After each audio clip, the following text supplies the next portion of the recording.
Break के बाद रुक करेंगे महाराष्ट्र बुलेटिन की ओर, जिसमें बात होगी अकोला की, जहां शिवसेना शिंदे गुट द्वारा एसआईआर विषय पर प्रशिक्षण शिविर आयोजित किया गया। कार्यकर्ताओं को दिया गया विस्तृत मार्गदर्शन।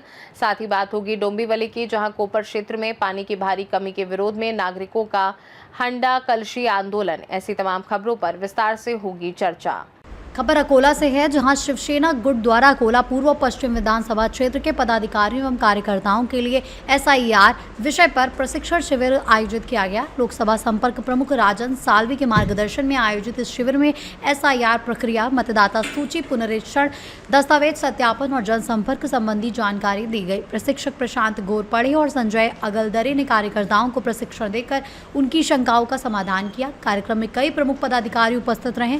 नेताओं ने कार्यकर्ताओं से संगठन को मजबूत बनाने और नागरिकों तक योजनाओं व नीतियों को पहुंचाने का आह्वान किया। शिविर में बड़ी संख्या में कार्यकर्ताओं की उपस्थिति रही और सभी ने ऐसे प्रशिक्षण कार्यक्रमों को उपयोगी भी बताया। आपण आलेलो आहे अकोलामध्ये। या ठिकाणी शिवसेनाची जे एसआरच्या संदर्भात जी महत्त्वपूर्ण जी BLOच्या संदर्भात बैठक झाली, त्या संदर्भात आपण थेट विचारूया जे अकोला लोकसभेचे संपर्क प्रमुख आहेत राजेंद्र साळवी यांना विचारूया। सर, या संदर्भात आपण जे काही एसआरच्या संदर्भात आपल्या शिवसेनेचे जे काही जे आज जे बैठक झाली किंवा जो काही BLO आहेत त्या संदर्भात आपण काय बोलू? आपल्याला सर्वांना जय महाराष्ट्र। केंद्रीय निवडणूक आयोगाने जाहीर केल्याप्रमाणे संपूर्ण देशामध्ये, महाराष्ट्रामध्ये प्रत्येक ग्रामीण भागामध्ये मतदार याद्यांचं निरीक्षण सुरू झालेलं आहे। 2002 साली हे निरीक्षण झालं होतं। 24 वर्षानंतर हे निरीक्षण पुन्हा जाहीर झालेलं आहे। आपल्याला माहिती आहे की ज्याला ज्याला निवडणूक लढवायची आहे त्याला मतदार यादी महत्त्वाची असते। मतदार यादीमध्ये डबल नावं असतात, स्थलांतरित नावं असतात, काही मयत नावं असतात, काही खोटी नावं असतात आणि मग याद्यांचं निरीक्षण झालं पाहिजे। या उद्देशाने हा कार्यक्रम निवडणूक आयोगाने जाहीर केलेला आहे। मी खरोखर धन्यवाद देईन म्हणजे आमचे शिवसेनेचे मुख्य नेते, माजी मुख्यमंत्री, विद्यमान उपमुख्यमंत्री एकनाथ शिंदे साहेबांना देईन। आत्ता महाराष्ट्रामध्ये कुठच्याही निवडणुका नाही आहेत, पण निवडणुका नसतानासुद्धा हा कार्यक्रम त्यांनी आपल्या हाती घेतलेला आहे। शिवसेना पक्षाची संपूर्ण टीम संपूर्ण महाराष्ट्रातल्या प्रत्येक जिल्हा, तालुका, मतदारसंघापर्यंत पोचलेली आहे आणि त्या ठिकाणी जाऊन BLNची निर्मिती केली आहे। आपल्याला माहिती आहे की शासनाचा प्रतिनिधी म्हणजे BLO आणि पक्षाचा प्रतिनिधी म्हणजे BLM, हे दोन एकत्रपणे येऊन या संबंधीचं मतदारांचं परीक्षण करणं चालू आहे। नक्की मला विश्वास आहे की मतदार याद्या ह्या सदोष होतील, हा मला विश्वास आपल्याला व्यक्त या संदर्भात सर अजून विचारतोय की जिल्ह्यामध्ये अशी परिस्थिती आहे की जे शासनानं BLO नियुक्त केलेले आहेत ते अद्यापर्यंत कुठेही पोचले नाहीत। या संदर्भात आपलं काय म्हणणं आहे? अनेकांच्या तक्रारी आहेत। माझ्या माहितीप्रमाणे गेले 20 वर्ष 24 वर्ष हा विषय कोणाला माहितीच नव्हता।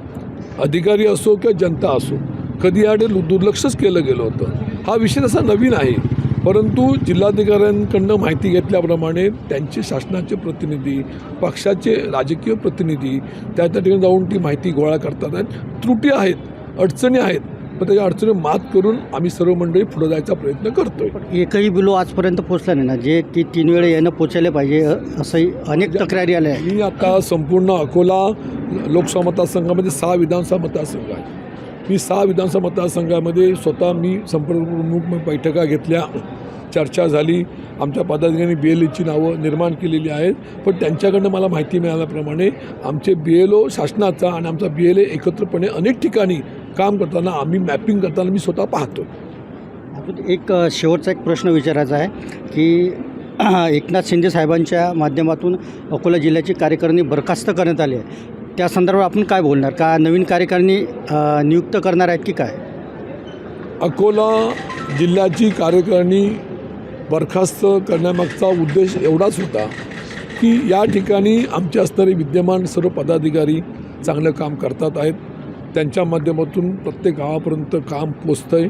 परंतु पुन्हा एकदा संजीवनी देण्यासाठी, पुन्हा एकदा जोमाने काम करण्यासाठी एक नवीन प्रभारी नेमलेत।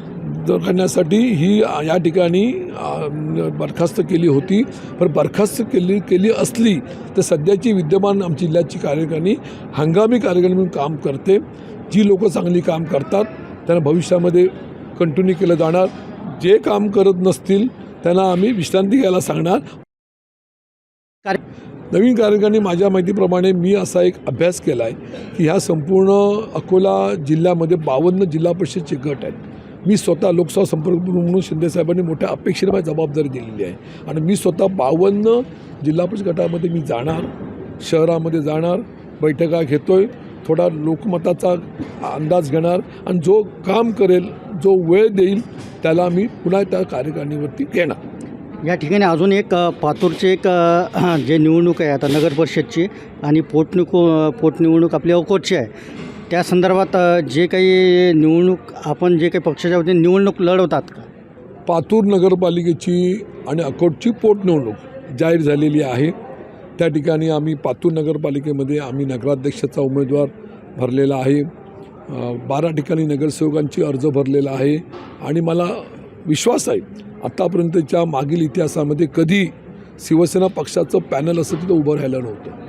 पण आज एकनाथ शिंदे साहेबांचा जो चेहरा आहे, एकनाथ शिंदे साहेबांनी लाडक्या बहिणीसाठी, वृद्ध लोकांसाठी, तरुणांसाठी त्या पद्धतीने 2.5 वर्षाच्या काळामध्ये काम केलेलं आहे. ते काम लोकांसमोर आहे आणि म्हणून एकनाथ शिंदे साहेबांचा चेहरा घेऊन आम्ही प्रत्येकजण मतदारामध्ये पोचतोय. मला विश्वास आहे पातूर नगरपालिकेवरती शिवसेनेचा नगराध्यक्ष नगरसेवक निवडून येईल हा मला विश्वास आहे. आणि अकोट नगरपालिकेमध्ये सुद्धा 2 जागा आहेत, दोन्ही ठिकाणी आमचा विजय संपादन होईल आम्हाला विश्वास आहे. धन्यवाद साहेब. या ठिकाणी आपण लोकसभेचे संपर्क प्रमुख जे राजनजी साळवे यांच्याशी बातचीत केली. त्यांचं असं म्हणणं आहे आपण विविध चर्चावर आपण त्यांच्याशी बोललो आहेत. SIRच्या संदर्भात बोललो आहेत. त्याच्यानंतर निवडणुकीच्या संदर्भात जे पातूर नगर परिषद म्हणा का अकोट नगर परिषद म्हणा तर या संदर्भात आपण बोललो आहे. त्यांचं असं म्हणणं आहे की आमचे जे काही SIRची प्रक्रिया म्हणा किंवा निवडणूक म्हणा या संदर्भात ते आमचाच विजय होईल आणि SIRच्या संदर्भात त्यांनी ठाम भूमिका सांगली की बा जे काही SIRची प्रक्रिया किंवा सरकारी BLO आहेत ते आमच्या जे आम्ही BLO नियुक्त केले ते अतिशय प्रामाणिकपणे काम करत आहेत. प्रवीण वोराक, सी न्यूज़ भारत, अकोला से सी न्यूज़ संवाददाता प्रवीण की रिपोर्ट। खबर डोंबिवली से है, जहां पश्चिम के कोपर क्षेत्र में लंबे समय से बनी पानी की गंभीर समस्या के विरोध में नागरिकों ने कल्याण डोंबिवली महानगर पालिका के प्रभाग कार्यालय के सामने हंडा कलशी आंदोलन किया। भाजपा नगर सेविका ज्योति पवन पाटिल और भाजपा पदाधिकारी पवन पाटिल के नेतृत्व में आयोजित इस प्रदर्शन में बड़ी संख्या में नागरिक शामिल हुए और नियमित जलापूर्ति की मांगे भी उठाई। आंदोलन के दौरान नागरिकों ने अपनी समस्याएं प्रशासन के सामने रखी, जिसके बाद महानगर पालिका प्रशासन ने आश्वासन दिया कि कोपर क्षेत्र में जल्द ही प्रतिदिन 2 बार पानी की आपूर्ति शुरू की जाएगी। आश्वासन के बाद नागरिकों ने जल समस्या के शीघ्र समाधान की उम्मीद जताई। पासून पाण्याची समस्या आहे। आम्हाला 2 वेळेस पाणी कोपरगावमध्ये येत होतं, त्यांनी आम्हाला पूर्वसूचना दिली नाही। आम्ही 1 टायमाचं पाणी करतो हे आम्हाला काही सांगितले नाही। त्यांच्या मनाने त्यांनी 1 टायमाचं पाणी सोडलं, त्याच्यात पण आम्ही ठीक आहे चालेल बोललो, पण त्या 1 टायमाच्या पाण्यामध्ये पण लोकांची समस्या दूर झालेली नाही। 3 दिवसापूर्वी आम्ही आलो, सगळ्या नागरिकांना घेऊन साहेबांना सांगितलं की पाणी नाही। त्यांनी आम्हाला आश्वासन दिलं की आपण चालेल, परत 2 दिवसांनी पूर्वरत जसं 2 वेळेस पाणी येतं तसं करूया। परत काल आम्ही आलो, त्यांनी परत आम्हाला शाश्वती दिली की आज संध्याकाळी तुम्हाला पाणी पूर्ण कोपरगावात येणार आणि उद्यापासून तुम्हाला 2 वेळेस पाणी येणार। 9 वाजता परत त्यांनी प्लॅनिंग चेंज केलं, त्यामुळे कोपरगावातली पाण्याची समस्या अजून दूर झालेली नाही। त्यामुळे आम्ही त्या अधिकाऱ्यांचा जाहीर निषेध करतो, पाणी खात्यातील अधिकाऱ्यांचा जाहीर निषेध। त्याचा प्रॉब्लेम आमच्याकडे जेव्हा 2 वेळेस पाणी येत होतं तेव्हाही पाण्याचा थोडाफार प्रॉब्लेम होता, पण आता जे त्यांनी 25 तारखेनंतर एक प्रयोग केला की तो थोडाफार प्रॉब्लेम आहे तो सॉल्व्ह होण्यासाठी, पण तो प्रॉब्लेम सॉल्व्ह होण्यासाठी त्यांनी काय ठरवलं की आपण समजा अर्ध्या गावाला पाणी दिलं, 1 वेळेचं पाणी दिलं तर त्याचं पाण्याचं टायमिंगही वाढेल आणि पाण्याचं प्रेशरही वाढेल, पण तसं काही झालं नाहीये। उलट जेवढं 40 मिनिटं पाणी येत होतं तेवढंच पाणी 1 टायमालाच येतंय, प्रेशरही वाढलं नाहीये। त्याच्यामुळे 1 टायमाचं पाणी कपात झालं आमच्याकडे, त्याच्यामुळे पाण्याची समस्या अजून गंभीर झालेली आहे आणि त्याच्यामुळे आता पहिला 5% लोकांचं प्रॉब्लेम्स होते पाण्याचे, आता ही 50% लोकांचे प्रॉब्लेम्स तयार झालेले आहेत। साधारण किती घरांना याचा फटका पडतो? साधारण 3000 घरांना तरी याचा फटका आहेच। अशी प्रत्येक बिल्डिंग मध्ये दर महिन्याला 10 ते 12 टँकर मागवतात. म्हणजे आमचा अर्धा पगार ह्याच्यामध्येच इन्व्हॉल्व होतोय. पुढे आम्हाला काहीच उरत नाही, पैसे पण उरत नाही आणि जे मुळात 2 टाइम सोडत होतं ते सुद्धा आम्हाला कमी होतं. किती रुपये टँकरची किंमत आहे? 600 रुपये इकडचे टँकर आहे, पण प्रायव्हेट मागवायचं असेल जवळपास 2200 रुपये खर्च येतो. आणि इकडे पण इतकी प्रोसिजर आहे की इथे येऊन ऍप्लिकेशन भरा, मग ते त्यांना पाठवा, ते पण गाडी खर्च ते वेगळं जातं आम्हाला. आणि प्रायव्हेट मागायचं तर जवळपास 2200 खर्च येतो. आपलं नाव? नितीन मडवे. असं आहे, पाणी एकच टाइम सोडलं जात आहे आणि ते पण 15 मिनिटाच्या पण कमी वेळात येतंय. फोर्स पण कमी असतो, त्याच्यामुळे रोजचं पाणी भरलं जात नाही आणि रेग्युलर पाणी यूज करायला आता उन्हाळ्याचे दिवस आहेत, प्यायला पण पाणी पुरं होत नाही. 10 मिनिटं. मी तिलोत्तमा भंगाडे.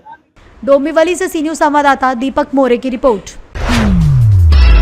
खबर संभाजीनगर से है, जहां जिले के बाबरा ग्राम पंचायत में शिवाभिषेक स्थापना दिवस शनिवार सुबह उत्साहपूर्ण वातावरण में मनाया गया। कार्यक्रम में छत्रपति शिवाजी महाराज के विचारों, वीरता और स्वराज की अवधारणा को याद करते हुए उनके आदर्शों को अपनाने का आह्वान भी किया गया। कार्यक्रम ग्राम पंचायत की सरपंच यमुनाबाई प्रभाकर वाघ की उपस्थिति में आयोजित हुआ, जिसमें डॉक्टर अंबादास काथार, राजेंद्र चवाड़ सहित कई गणमान्य व्यक्ति और बड़ी संख्या में ग्रामीण शामिल हुए। इस दौरान शिवाजी महाराज की प्रतिमा का पूजन कर उनके विचारों को अगली पीढ़ी तक पहुंचाने का संकल्प लिया गया और आयोजन को भक्ति एवं उत्साह के माहौल में सफलतापूर्वक संपन्न बताया गया। संभाजीनगर से सी न्यूज़ संवाददाता फिरोज खान की रिपोर्ट। महाराष्ट्र बुलेटिन में फिलहाल के लिए इतना ही। बने रहिए सी न्यूज़ भारत के साथ, हर खबर आपके साथ, आपके हाथ।